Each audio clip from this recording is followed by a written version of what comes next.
Assalamualaikum warahmatullahi wabarakatuh. Perkenalkan, nama saya Nia Fitri Ayu Pitaloka, NIM 20200, akan mempresentasikan dan menjelaskan video yang berjudul Banyuwangi Terapkan Smart Kampung berkonsep Smart City Pelayanan Publik. Definisi Smart Kampung atau yang disebut Smart Village.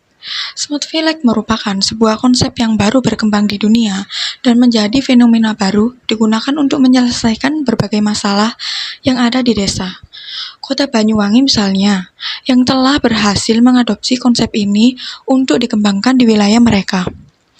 Konsep Smart City diimplementasikan dengan sebutan Smart Kampung. Sebutan ini menyesuaikan dengan kondisi demografis Banyuwangi, didominasi pedesaan dengan jumlah hingga 189 desa dan 28 kelurahan. Jarak desa-desa tersebut dengan pusat kota di Banyuwangi sangat jauh dan waktu tempuh bisa mencapai 3 jam. Dengan Smart Kampung ini, secara bertahap administrasi cukup diselesaikan di desa. Saat ini sebagian desa sudah menerapkan Smart Kampung, termasuk yang jauh dari pusat kota dan sudah sekitar 60 desa teraliri fiber optik. Praktek Smart Kampung pada Kota Banyuwangi. Smart Kampung digagas oleh pemerintah Kabupaten Banyuwangi untuk menggerakkan ekonomi lokal terutama warga desa. Desa Taman Sari misalnya, sebagai desa penyangga wisata Gunung Ijen, juga merupakan desa Smart Kampung. Salah satu kriteria Smart Kampung yaitu pelayanan publik. Program ini dilaksanakan dengan menerapkan sistem informasi layanan administrasi. Pengelolaan tersebut menyerupai surat menyurat, arsip elektronik, dan proses pengajuan yang cepat. Dengan program pengabdian kepada masyarakat ini, diharapkan dapat meningkatkan pelayanan untuk mendukung program Smart Kampung di Kabupaten Banyuwangi. Manfaat Smart Kampung di Kota Banyuwangi. Setiap desa memiliki kerangka program terintegrasi yang memadukan antara program TIK berbasis serat optik, kegiatan ekonomi produktif, kegiatan ekonomi kreatif, peningkatan pendidikan dan kesehatan, dan upaya pengentasan kemiskinan. Program Smart Kampung di Banyuwangi berhasil mendorong desa sebagai sentra pelayanan publik untuk meningkatkan daya saing sehingga kesejahteraan warganya meningkat. Dalam hal pelayanan publik, administrasi persuratan di desa menjadi isu yang sangat penting. Dari pengelolaan, pengarsipan, pengajuan surat kepada kepala desa perlu ditingkatkan dari segi kecepatan dan keleluasaan. Kelebihan dan kekurangan Smart Kampung. Yang pertama yaitu ada kelebihan Smart Kampung. Yang pertama, peningkatan ekuitas digital. Yang kedua, pelayanan yang lebih efisien dan cepat. Yang ketiga, peluang pembangunan ekonomi yang baru. Lalu di sini juga ada kekurangannya.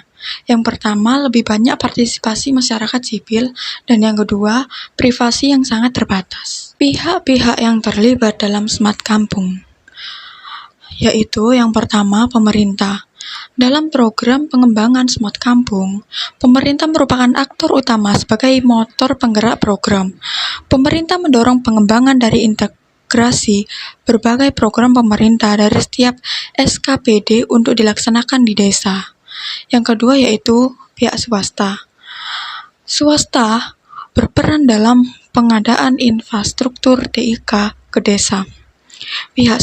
Pihak swasta, terutama PT Telkom dan PT Icon, plus bertanggung jawab dalam pembangunan jaringan internet ke desa dan juga bertanggung jawab dalam mengembangkan aplikasi pelayanan berbasis teknologi informasi. Yang ketiga yaitu masyarakat.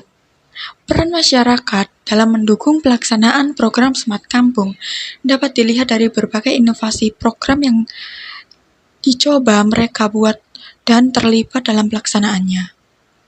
Program pengembangan ekonomi di desa, program pengentasan kemiskinan, program pengembangan sumber daya, dan lain-lain. Penerapan Master Plan Smart City melalui Banyuwangi Smart Kampung. Master Plan Smart City adalah dokumen rencana induk teknologi informasi yang menjadi acuan resmi dalam pengembangan dan penerapan teknologi informasi pada pemerintahan Kabupaten Banyuwangi. Penerapan Master Plan City dibuat karena berperan sebagai landasan materi dan panduan pembangunan konsep kota masa kini dan masa depan Kabupaten Banyuwangi. Master Plan berperan besar dalam membantu pemerintah menetapkan kebijakan, regulasi, dana, arah, serta prioritas pembangunan kota. Sebagai perencanaan yang disusun secara khusus berdasarkan visi identitas, Master Plan City juga mempermudah pemerintah Kabupaten Banyuwangi dalam mengurai masalah di setiap daerah. Adapun tujuan dari disusunnya Master Plan Smart City Kabupaten Banyuwangi ini dibuat sebagai berikut. Yang pertama, yaitu menyediakan landasan materi dan implementasi praktis rencana pengembangan daerah Kabupaten Banyuwangi berdasarkan konsep Smart City. Yang kedua, pengembangan Kabupaten Banyuwangi berdasarkan 6 dimensi Smart City. Smart governance, smart economy, smart society, smart branding, smart living, smart environment. Yang ketiga, menyusun prioritas pembangunan smart city dalam jangka pendek, yaitu 1 tahun, 2017 sampai 2018, jangka menengah 5 tahun, 2018 sampai 2023, dan jangka panjang 5 tahun sampai 10 tahun, 2023 sampai 2028. Berikut beberapa dasar hukum yang menjadi landasan dalam Master Plan Smart City sebagai berikut. Yang pertama yaitu Undang-Undang Nomor 25 Tahun 2004 tentang Sistem Perencanaan Pembangunan Nasional. Yang kedua, Undang-Undang Nomor 25 Tahun 2009 tentang Pelayanan Publik. Yang ketiga, Undang-Undang Nomor 14 Tahun 2008 tentang Keterbukaan Informasi Publik. Yang keempat, Instruksi Presiden Nomor 3 Tahun 2003 tentang Kebijakan dan Strategi Nasional Pengembangan E-Governance. Berdasarkan pembahasan di atas yang telah disimpulkan bahwa dengan adanya Smart Kampung di Banyuwangi, program kegiatan ini yang memajukan di setiap desa yang dilakukan dalam tahap persiapan terdiri dari pembangunan infrastruktur, TIK, dan pengembangan komunitas masyarakat.